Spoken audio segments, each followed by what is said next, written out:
The following is a presentation of the Matt Talk Podcast Network. You ever go to a trampoline park? Yeah, you'll feel it the next day. With a pretty good slate of college wrestling going on Saturday, I'm sure you're going to feel it too. I'm Jason Bryant, and this is Short Time Shots, a mostly daily look at the scores and more from around the world of wrestling, and this might be the weakest intro in history. In dual meets, most of the key action took place at the Northeast duels, but before we get there, number 15 Pittsburgh hosted Campbell in a duel where the Fighting Camels felt they had a chance to pull off the upset and potentially get ranked for the first time in school history. They'll have to wait.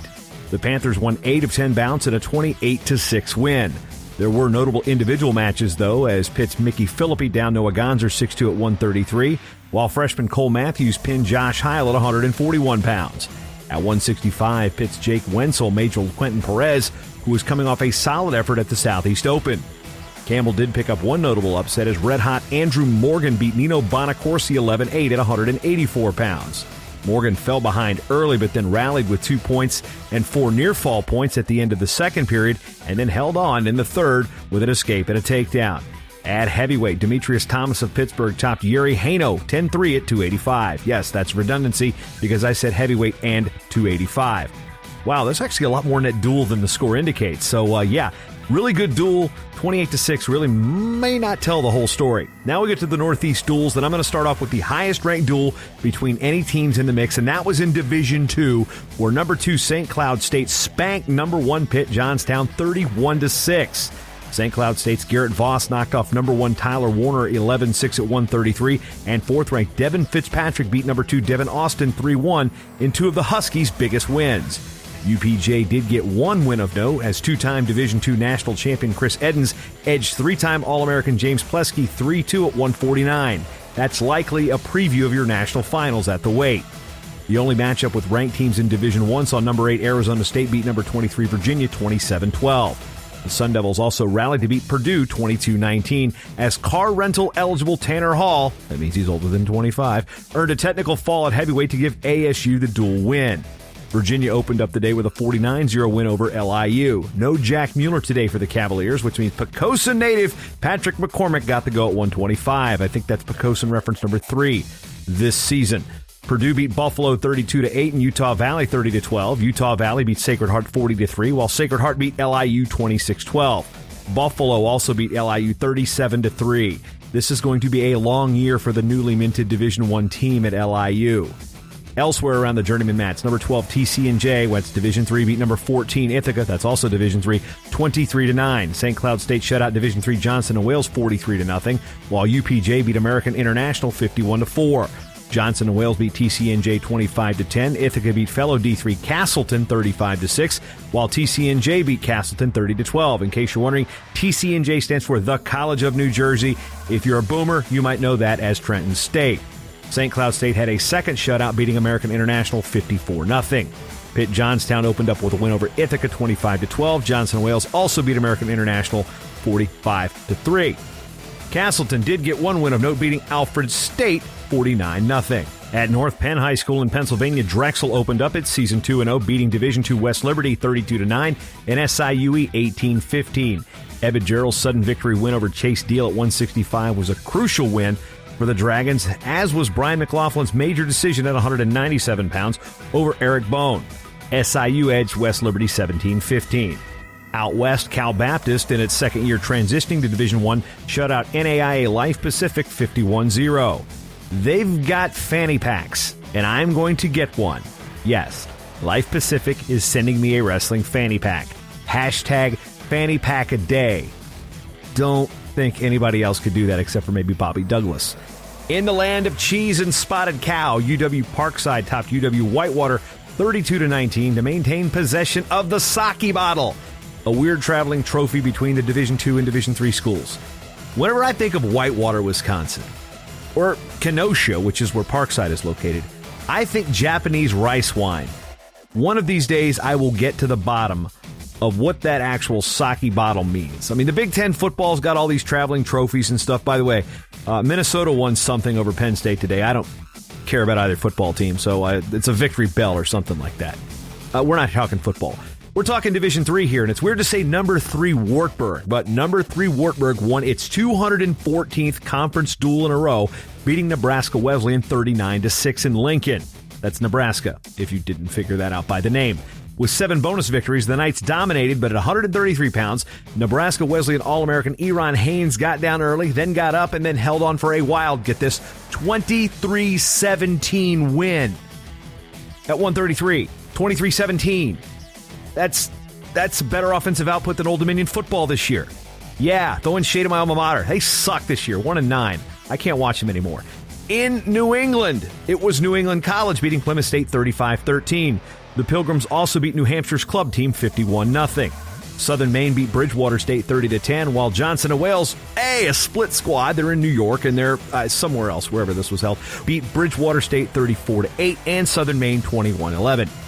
In the NAIA, Southeastern's 52-0 win over Kaiser wasn't the most impressive thing about the duel. It was the first duel for Southeastern under new head coach Brandon Jorge. It was the first duel in school history for the new program at Kaiser, and it was the first college duel among varsity programs in the state of Florida since 1986.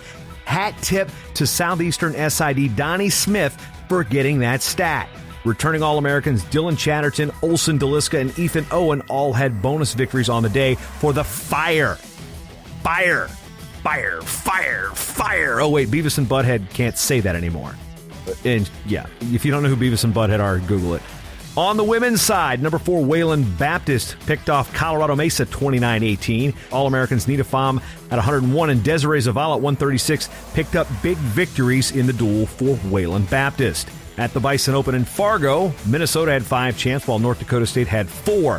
Former Gopher assistant coach and current USA Wrestling freestyle director guy, thinger, whatever, Joe Russell, yeah, he once told me the season starts when you have a hot dog at the Bison, excuse me. I'd actually counter with a beer at the Turf, which is Turf reference number 3 this week. At 141 pounds, Minnesota's Mitch McKee picked up a 16-second fall in the finals.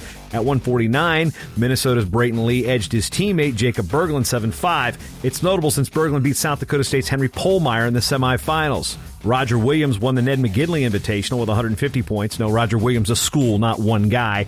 Roger Williams picked up 150 points, had 2 champs and 3 runners-up, while second-place York College, the one in Pennsylvania, finished with 115.5 and 2 champs. Springfield, not the one with the Simpsons, was third with 2 champs and 104 points. That's Jeff Blatnick's alma mater.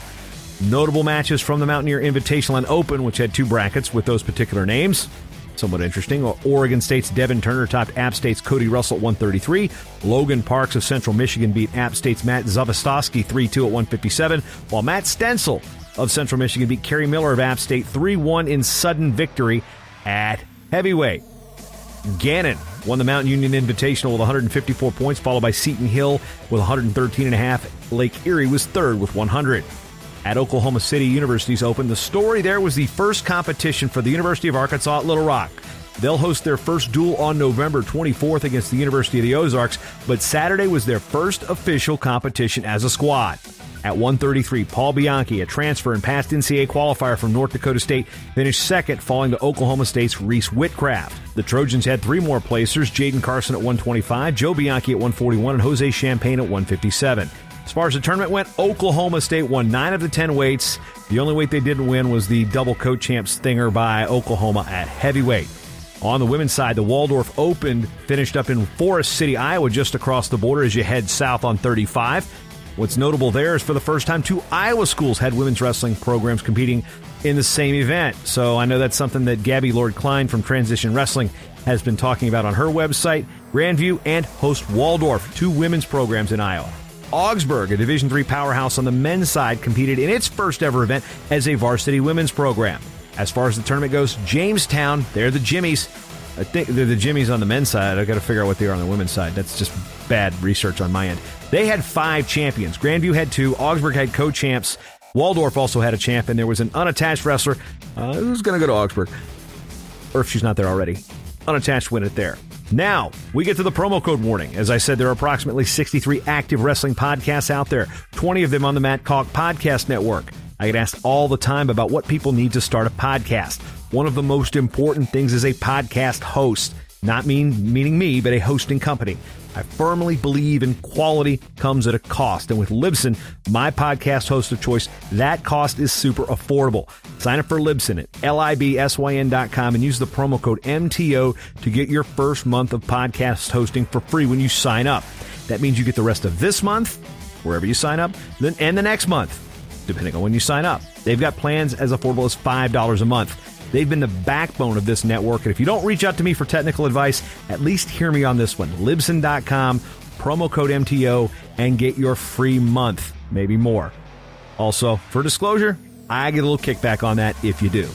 Notables on the docket for November 10th. Northwestern is at Virginia Tech for the Mound on the Mat outdoor duel.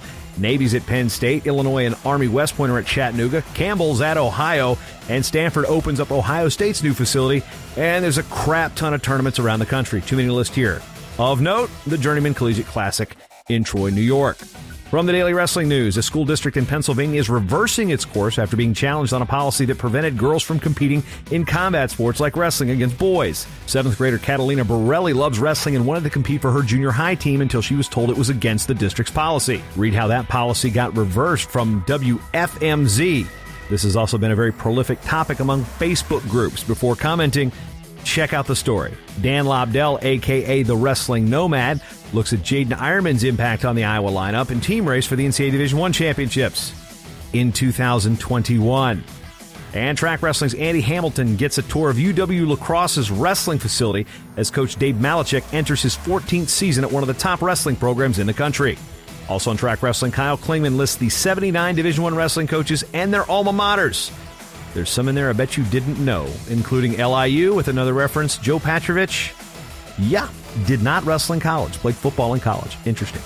You can get to read those stories and more from Mad Talk Online's daily wrestling newsletter. Sign up for free at madtalkonline.com/news and get the day's top wrestling stories from around the world delivered to your inbox for free every single morning.